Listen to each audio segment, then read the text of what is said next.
عالمی مجلس تحفظ ختم نبوت ضلع ایبٹ کے سرپرست جناب حضرت مولانا پروفیسر مفتی آصف صاحب سے ملتمس ہوں کہ وہ آئیں اور اپنے خیالات کا اظہار فرمائیں. جناب حضرت مولانا مفتی محمد آصف صاحب.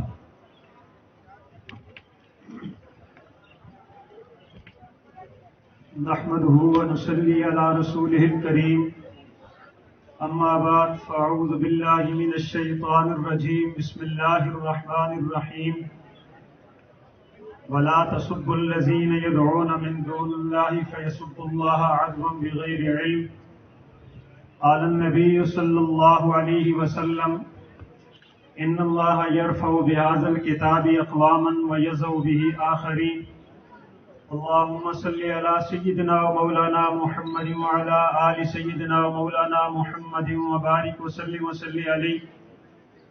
محترم بزرگوں اور بھائیوں، تمام مذہبی، سیاسی، تجارتی تنظیموں کے سرپرست، صدور، کارکنان اور غیور مسلمان دوستوں اور بھائیوں، آج کے مسلمانان ایبٹ آباد کے اس ہمگیر اجتماع کی قبولیت کی ایک نشانی یہ ہے، کل ظہر کے بعد مرکزی جامع مسجد میں ہمارے طویل مشاورت میں ایک بات بار بار ڈسکس ہوئی کہ ریلی کے اختتام پہ جمع کہاں ہوا جائے. اس کی بنیادی جو بات ذکر کی گئی کہ دھوپ ہوگی، سایہ نہیں ہوگا اور دھوپ پہ زیادہ ساتھی کھڑے نہیں ہو سکیں گے. رب نے ہماری یہ طمع اور ہماری یہ چاہت اس طرح قبول کر لی، کسی درخت کے بغیر ہی اللہ نے سایہ فرما دیا ہے. آج کا یہ اجتماع جہاں قابل ستائش ہے، جہاں مسلمانان ایبٹ آباد کے یونٹی، اتحاد اور اتفاق کا مظہر ہے، یہ خبر دیتا ہے کہ ہم الحمدللہ اب بھی کسی نہ کسی چیز پہ جمع ہو سکتے ہیں. جس بھی چیز پہ جمع ہو، وہ کیا چیز ہے؟ میرے بھائیوں، صدیوں سے ایک بات چلی آ رہی ہے کہ دنیا کے اندر اللہ رب ذوالجلال نے دو طبقے رکھے ہیں.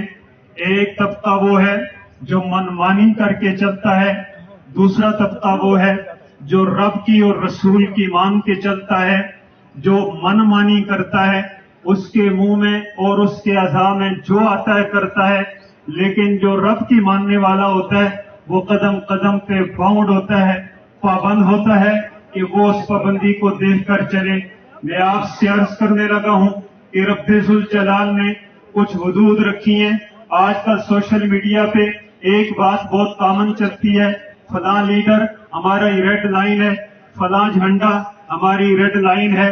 میں عرض کرنے لگا ہوں اس ریڈ لائن کا اگر عربی ترجمہ اور قرآنی ترجمہ کیا جائے تو ریڈ لائن کا عربی ترجمہ ہے شاعر اللہ.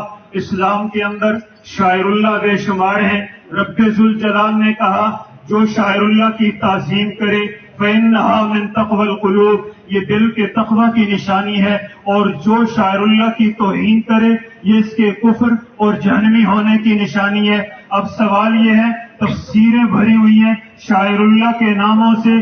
ان شاعر اللہ میں 4 شاعر اللہ اعظم و شاعر اللہ کہلاتے ہیں، جن میں سے پہلے اعظم و شاعر اللہ کا نام ہے بیت اللہ، دوسرے کا نام ہے کتاب اللہ، تیسرے کا نام ہے رسول اللہ، اور چوتھے اعظم و شاعر اللہ کا نام ہے اللہ کے رسول اور صلاۃ اللہ.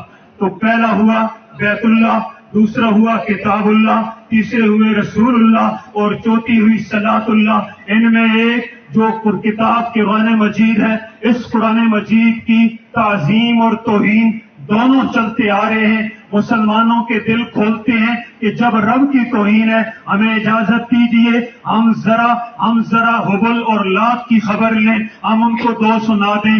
مسلمانوں کے دل کھولتے ہیں جس وقت ہماری توہین ہوتی ہے ہماری کتاب کی، ہمیں اجازت دیں توہین کرنے والے کی مقدس ویدوں کی ذرا توہین کر دیں.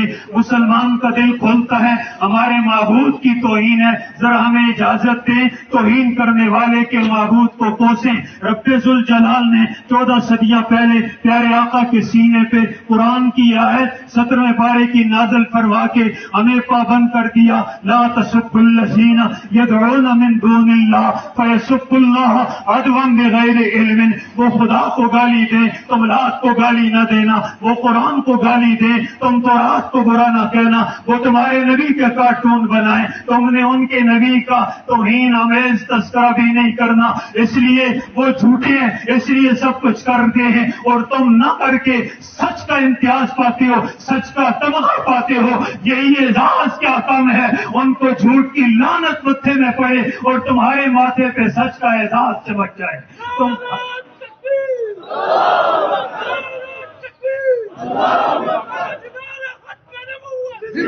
اب سوال یہ ہے، پوری دنیا میں لاکھوں کا مجمع اس وقت اگر باہر ہے کس وجہ سے؟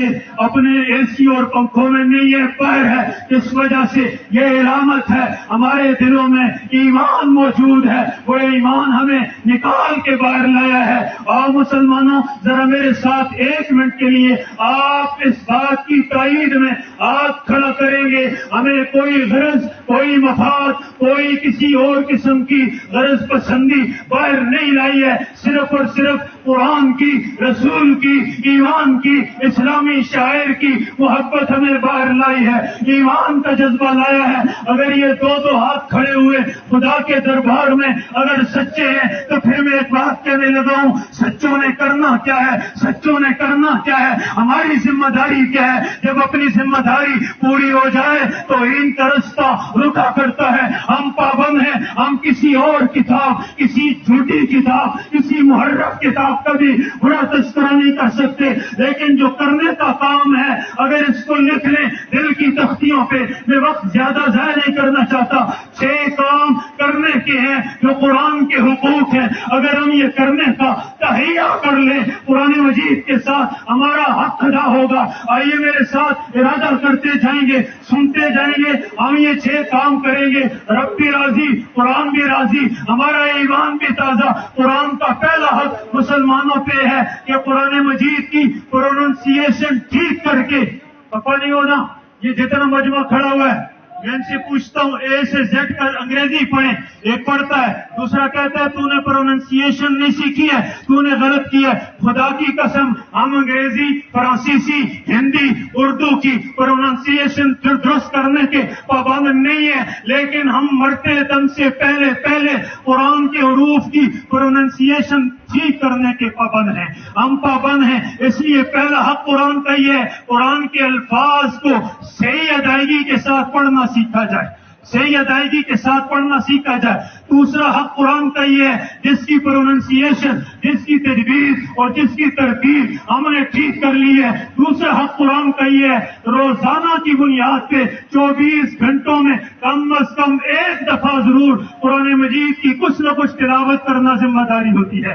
یتلو علیہم آیاتی کریں گے انشاءاللہ، کریں گے. نمبر 2، قرآن مجید کی پروننسیشن اور درستگی کے بعد، قرآن کی تلاوت کے بعد تیسرا حق قرآن کا مسلمانوں پر یہ ہے کہ جس کی تلاوت کر لی ہمیں انگریزی کے ایک فکرے کا ترجمہ نہ آئے، ہمیں بچے کے لکھے ہوئے خط کی مفہوم سمجھ نہ آئے. 15 جگہ پھرتے ہیں لیکن بوڑھے ہو جاتے ہیں، قرآن کا ترجمہ نہیں آتا، قرآن مجید کی تشریح نہیں آتی، قرآن کے حکموں کا پتہ نہیں ہوتا. قرآن کا تیسرا حق یہ ہے، قرآن کا ترجمہ مستند علماء سے سیکھ کر یہ سمجھا جائے قرآن ہم سے کیا کہتا ہے. کریں گے انشاءاللہ، قرآن مجید سیکھیں گے. تیسرے حق کے بعد قرآن مجید کا چوتھا مسلمانوں پہ حق یہ ہے کہ جس قرآن کو پڑھا ہے، سیکھا ہے، ترجمہ سمجھا ہے، اس قرآن مجید پہ اپنا تمدن لانا ہے، اپنی تہذیب لانی ہے، اپنی اسلامی شادی لانی ہے، اپنا چہرہ مورا لانا ہے، اپنی رہن سہن لانی ہے،